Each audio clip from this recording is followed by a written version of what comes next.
ali nibeke cyampa yo kugwe no kuza kunibomorera nabo gikuru bose no bizogeta nabatware he kwa ukwente no mbake iki nuru hakimu nuru nani izana mbirije natengaga. Inasikitisha, kaya 6 zenye takribani watu 60 katika kijiji cha Njicha Mkoroshini wilayani Magu mkoani Mwanza hawana pa kulala baada ya nyumba zao kubomolewa katika mgogoro wa kifamilia kufuatia mmoja wa ndugu wa familia hiyo kudai ni wavamizi.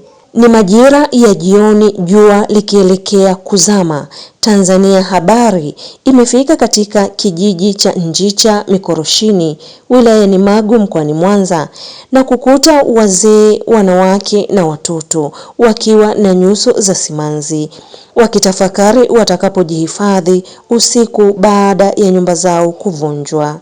Yaani cha kusema tu naomba Rais Samia atusaidie kwa hili lililotokea. Yaani atusaidie kabisa, yaani uonevu. Sisi hatuna hela za kuwa tunahonga hata mahakamani, lakini wenye hela ndio wamekuja kuvunja nyumba bila maelekezo yoyote. Tunaomba Rais atusaidie kwa hao wote wazazi wetu waliowasiliwa na nyumba zao. Atusaidie kabisa.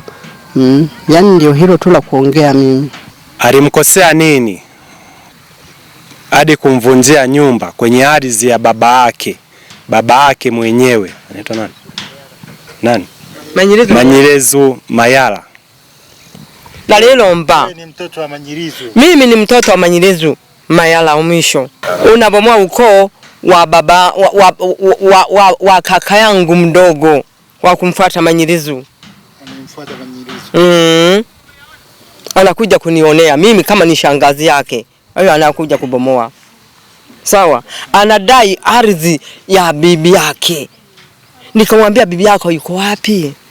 Baada mimi nidai nani hii ardhi ya mama yangu au ya bibi yangu mimi. Na wewe je, umetokea wapi? Akasema wewe utatoka na utatoka. Sitoki. Na mpaka sasa waasikari na nilimshika na mpaka wakanishika kabisa, mama achi utakufa. Na nafuu sana nife tu. Ananibakiza nini sasa? Huyu ni mtoto wa Manyirezu. Huyu ni mtoto wa nani? Manyirezu na kanani na Karombero wako kafauti. Naona? Ni mtoto wa huyu mtoto ni wa Manyirezu mimi. Huyu mtoto wa nani wa Chale, baba yake nani Karombero Chale. Ni kaka yake na Manyirezu, ni mtoto wake. Ni mtoto wake Manyirezu. Lakini ni ukoo mmoja. Ni ukoo huu. Yaani babu mdogo na babu mkubwa. Unaona sasa.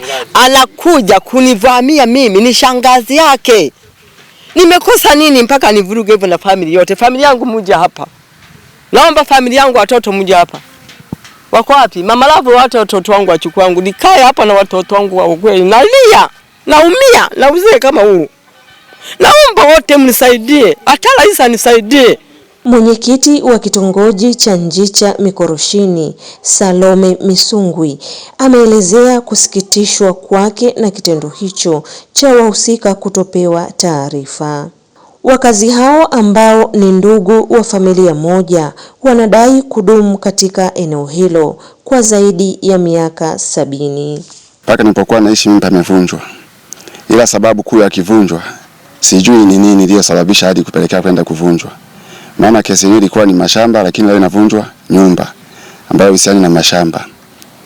Nilikuwa naomba serikali kupitia rais wetu mteule Mama Samia ayatume mabaraza. Mfano kuna nukuu moja kwenye mabaraza haijawahusisha watendaji wetu wa kijiji, kata na hata mtaa, kwa kupewa hizi kwamba notice kwamba kuna hiki kinachoendelea katika mtaa wao.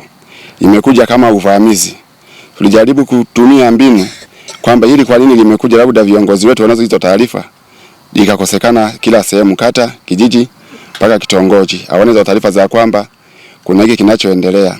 Sasa tunaomba basi viongozi walioko juu waangalie mabaraza, wajizikite tu kwao kwamba wao ni wakubwa, wajue kwamba huku chini pia kuna serikali. Tunataka na sisi masikini tuangalie, sio kwamba mtu masikini wakuja kuonewa tu hivyo kisa upande mwingine una hela. Tunaiomba na sisi masikini itusaidie kwa jambo lililofanyika kama hili. Kwa sasa hivi hatuna pa kuishi, na mvua zinavyoendelea kunyesha hivi, leo watu wamenyeshewa mvua nje, wamepigwa baridi nje, hawana pa kwenda kama mnavyoona sasa hivi. Tunaomba basi na sisi masikini rais atuone, atusaidie. Mimi la kuongeza, naiomba serikali basi itupe msaada, maana haya nayo ni maafa kama maafa mengine. Mimi naona hawa watu wameonewa kabisa, bado ninasema wameonewa. Lakini pamoja na kuonewa hivyo, angalau sasa wangeweka matangazo kabla ya kwamba hawa watu wanatakiwa wahame katika hizi nyumba, ili amri ya mahakama ije itekelezwe, ili hata kama wanachukua hatua wachukue, lakini wangehama, wangepewa tahadhari. Mimi naona huu ni ukatili kabisa. Ni ukatili kabisa. Nini sasa unaomba labda? Mimi naiomba serikali iregeze sheria. Kwa mfano, nakumbuka kuna sheria ambayo inasema, japo mimi sio msomi, elimu yangu ni darasa la 7. Kuna sheria ambayo inasema mtu akimiliki eneo ndani ya miaka 12, hiyo ni mali yake halali. Hicho kipengele sijui kimeenda wapi. Mtu ananyang'anywa eneo ambalo amemiliki miaka 70 na karibia 80.